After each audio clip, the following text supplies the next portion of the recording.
Pernahkah kalian membayangkan kekuatan dari ajian serat bumi? Selamat datang di channel kita semua. Sebelum kita bedah tuntas rahasianya, pastikan kalian sudah subscribe agar tidak tersesat dalam labirin cerita mistis Indonesia yang akan saya bagikan setiap harinya. Suatu hari, di sebuah desa bernama Karangjati, suasana pagi yang biasanya tenang, kini terasa sedikit lebih berat oleh udara lembab yang menggantung di sela-sela pepohonan jati. Desa ini sebenarnya sangat asri, dengan barisan sawah yang menguning dan gemericik air sungai yang jernih. Namun ada sesuatu yang tidak beres belakangan ini.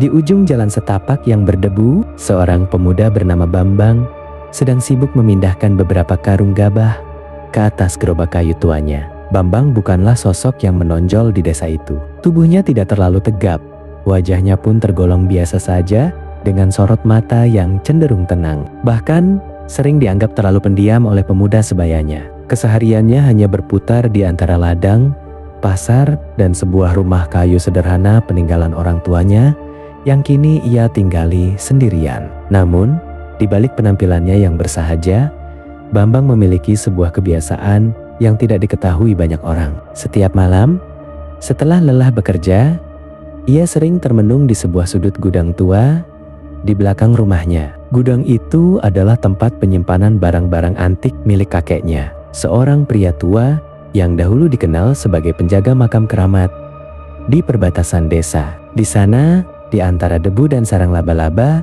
Bambang sering kali membolak-balik halaman buku-buku kuno berbahan kulit kayu yang tulisannya mulai memudar. Ia merasa ada ikatan yang tidak bisa dijelaskan dengan aroma kertas tua tersebut. Seolah-olah setiap aksara di dalamnya menyimpan rahasia yang menunggu untuk dibisikkan. Ia tidak pernah menganggap isi buku itu sebagai sesuatu yang nyata. Baginya, kisah-kisah tentang kekuatan batin dan perlindungan gaib hanyalah dongeng pengantar tidur untuk mengalihkan penatnya hidup sebagai buruh tani. Ketentraman batin Bambang mulai terusik ketika sebuah kelompok preman yang dipimpin oleh pria bertenaga besar bernama Jaka, yang dijuluki Jaka si Kapak, mulai menancapkan pengaruhnya di Karangjati. Mereka bukan sekadar preman biasa yang meminta recehan, melainkan sindikat kecil yang dengan terang-terangan mendatangi setiap rumah untuk menagih uang keamanan dengan paksaan. Pagi itu, saat Bambang sedang menyeka keringatnya di depan gudang, ia mendengar suara gaduh dari arah balai desa. Suara teriakan para pedagang pasar dan bentakan kasar pria dewasa memecah kesunyian. Jaka dan anak buahnya sedang melakukan aksinya. Mereka menjungkir balikan dagangan para ibu-ibu dan mengancam akan membakar lumbung desa jika setoran pekan ini tidak segera dilipat gandakan. Bambang hanya bisa mengepalkan tangan di balik saku celananya yang lusuh. Ada rasa marah yang membuncah. Sebuah gejolak harga diri yang terusik melihat tetangga-tetangganya diperlakukan bak budak di tanah sendiri. Namun ia sadar bahwa maju secara fisik hanya akan membuatnya berakhir di puskesmas atau lebih buruk lagi. Malam harinya, kegelisahan itu membawa Bambang kembali ke gudang tua. Ia menyalakan sebatang lilin yang cahayanya menari-nari ditiup angin malam yang masuk melalui celah dinding. Entah mengapa, tangannya meraih sebuah bungkusan kain kafan tua yang selama ini ia biarkan tergeletak di pojok peti paling bawah. Di dalamnya terdapat sebuah gulungan lontar kecil yang tampak lebih gelap dari buku lainnya. Saat ia membukanya, sebuah aroma wangi dupa tiba-tiba memenuhi ruangan kecil itu, membuat bulu kuduknya berdiri. Tulisan di dalam lontar itu bukan lagi aksara yang sulit dimengerti, melainkan terasa seolah-olah langsung meresap ke dalam pikirannya. Di sana tertulis tentang ajian serat bumi, sebuah ilmu sakti yang konon hanya akan menampakkan diri kepada mereka yang memiliki hati tulus, namun dalam kondisi terdesak. Bambang merasa jantungnya berdegup kencang. Ada getaran aneh yang menjalar dari telapak tangannya saat menyentuh permukaan lontar tersebut. Ia mulai membaca baris demi baris mantra yang tertulis dengan penuh konsentrasi. Awalnya, ia hanya melakukannya karena rasa ingin tahu yang besar. Namun, perlahan-lahan, suasana di dalam gudang itu berubah. Udara di sekitarnya terasa mendingin, dan suara serangga malam tiba-tiba bungkam, seolah menghormati sesuatu yang akan bangkit. Bambang tidak menyadari bahwa di bawah kakinya, debu lantai gudang mulai berputar membentuk pusaran kecil. Tanpa ia sadari, ia telah melakukan kontak batin dengan warisan leluhurnya yang telah lama terkubur. Di tengah kegelapan desa Karangjati yang sedang dirundung ketakutan akan ancaman Jaka, dan keesokan harinya, di dalam gudang sempit itu, seorang pemuda biasa baru saja menyentuh gerbang kekuatan yang selama ini hanya dianggap sebagai mitos belaka oleh dunia modern. Bambang masih terduduk diam. Namun tatapan matanya kini tak lagi redup. Ada secercah cahaya keemasan yang berkilat di pupil matanya, menandakan bahwa sesuatu yang luar biasa telah terbangun di dalam jiwanya. Matahari belum sepenuhnya menampakkan diri di ufuk timur. Namun, suasana di desa Karangjati sudah mencekam. Bambang terbangun dengan perasaan yang sangat berbeda dari biasanya. Tubuhnya terasa ringan. Namun, setiap jengkal ototnya seolah dialiri getaran listrik statis yang halus. Ia menatap telapak tangannya yang semalam sempat mengeluarkan cahaya keemasan. Kini, cahaya itu sudah hilang, tetapi bekas hangatnya masih tertinggal di permukaan kulitnya. Sambil menghela napas panjang, ia melangkah keluar dari gudang tua menuju sumur di samping rumah. Saat ia menimba air, sesuatu yang aneh terjadi. Biasanya ia harus mengeluarkan tenaga ekstra untuk menarik katrol kayu yang mulai lapuk itu. Namun kali ini, hanya dengan satu tarikan santai, ember penuh air itu melesat naik, seolah-olah beratnya tidak lebih dari sehelai kapas. Bambang tertegun sejenak, menatap ember itu dengan dahi berkerut, menyadari bahwa ajian serat bumi yang ia baca semalam bukan sekadar sugesti atau ilusi optik akibat kelelahan. Kegaduhan mulai pecah di pasar desa saat jam menunjukkan pukul 8 pagi. Suara knalpot motor yang bising dan teriakan kasar memecah rutinitas warga. Jaka si Kapak kembali datang bersama 4 anak buahnya yang bertampang sangar, masing-masing membawa balok kayu dan senjata tajam yang sengaja diperlihatkan di pinggang mereka. Mereka berhenti tepat di depan kedai kopi milik Pak Haji, tempat berkumpulnya para sesepuh desa. Dengan langkah angkuh, Jaka menendang sebuah meja hingga terguling, membuat gelas-gelas kopi pecah berserakan di tanah yang kering. Ia menuntut upeti lebih besar dari biasanya, dengan alasan biaya perlindungan tambahan karena ada isu orang asing yang akan masuk ke wilayah mereka. Warga desa hanya bisa menunduk, gemetar ketakutan, sementara beberapa pedagang mulai menangis terseduh-seduh karena modal dagang mereka dirampas habis-habisan oleh tangan-tangan kasar anak buah Jaka yang tak kenal belas kasihan. Bambang muncul dari balik kerumunan warga dengan langkah yang tenang, hampir tidak terdengar. Ia tidak membawa senjata apapun, hanya mengenakan kaos oblong putih yang sudah menguning dan celana kain hitam yang ujungnya terkena lumpur sawah. Ketika Jaka sedang asyik menghardik seorang kakek tua penjual sayur, Bambang berdiri tepat di hadapannya, hanya berjarak 2 meter. Kerumunan warga seketika sunyi senyap. Mereka menatap Bambang dengan pandangan ngeri, seolah-olah sedang melihat seorang pemuda yang sedang mengantar nyawa. Jaka menoleh. Matanya yang merah karena pengaruh minuman keras menatap Bambang dengan hina. Ia tertawa terbahak-bahak, lalu meludahi tanah di depan kaki Bambang, menantang nyali pemuda yang selama ini ia anggap sebagai si kutu buku desa, yang tidak punya keberanian sama sekali untuk sekadar menatap matanya. "Minggir, bocah, ini urusan orang dewasa.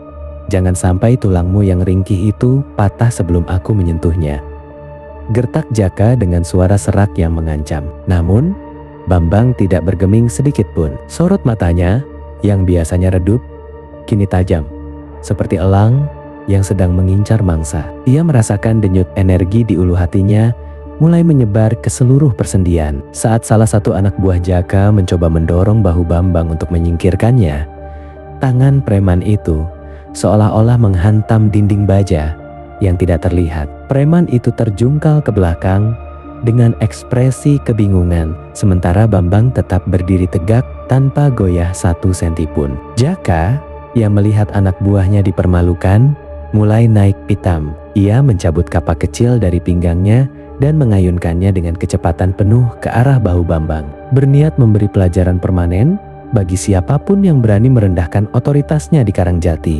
Keajaiban terjadi dalam sepersekian detik yang membuat semua orang yang melihatnya menahan napas. Sebelum mata kapak itu menyentuh kulit Bambang, sebuah gelombang kejut transparan meledak dari tubuh pemuda itu. Angin kencang tiba-tiba berputar di sekitar Bambang, menerbangkan debu-debu pasar hingga membentuk pusaran pelindung. Kapak Jaka terpental jauh ke udara, seolah-olah menabrak medan magnet yang sangat kuat. Bambang kemudian menghentakkan kaki kanannya ke tanah, dan seketika itu juga tanah di bawah kaki para preman tersebut bergetar hebat, membuat mereka kehilangan keseimbangan dan jatuh tersungkur. Itulah kekuatan ajian serat bumi, sebuah kemampuan untuk meminjam kekuatan elemen tanah dan menjadikannya sebagai perisai sekaligus senjata. Jaka terbelalak, wajah garangnya berubah menjadi pucat pasi saat melihat Bambang perlahan-lahan mengangkat tangannya, dan partikel-partikel tanah di sekitarnya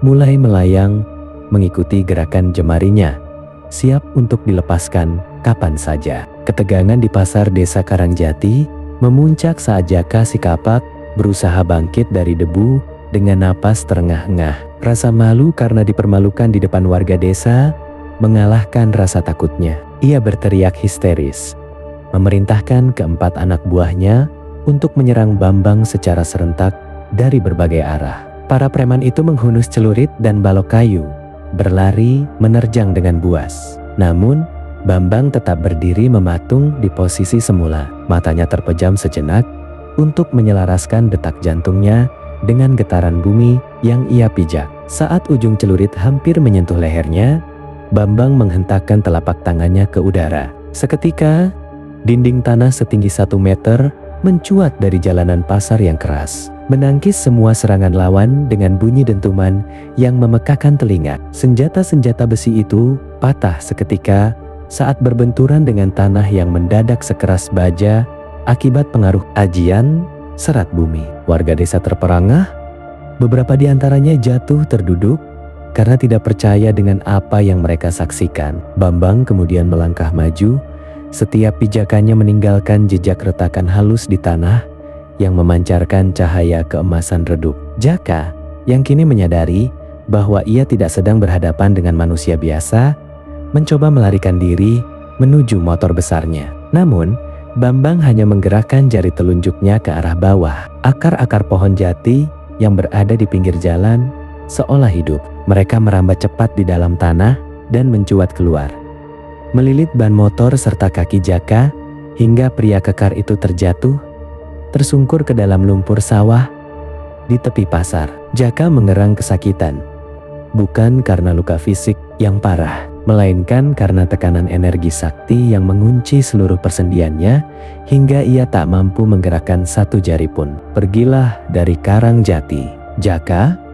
Tanah ini tidak sudi menerima langkah kaki mereka yang menebar ketakutan di atasnya, ucap Bambang dengan suara rendah namun bergema, seolah-olah suara itu keluar dari perut bumi itu sendiri. Aura yang memancar dari tubuh Bambang membuat nyali para preman itu menciut hingga ke titik nadir. Anak buah Jaka yang ketakutan segera menyeret pemimpin mereka yang sudah lemas itu menjauh dari desa, meninggalkan motor-motor mereka yang hancur terlilit akar. Mereka berlari tunggang langgang tanpa berani menoleh ke belakang, menyadari bahwa kekuasaan mereka di desa ini telah berakhir di tangan seorang pemuda yang selama ini mereka remehkan. Keheningan sesaat menyelimuti pasar sebelum akhirnya sorak-sorai warga pecah memenuhi udara, merayakan kebebasan yang selama ini mereka impikan. Bambang tidak jemawa, ia justru perlahan-lahan merilekskan tubuhnya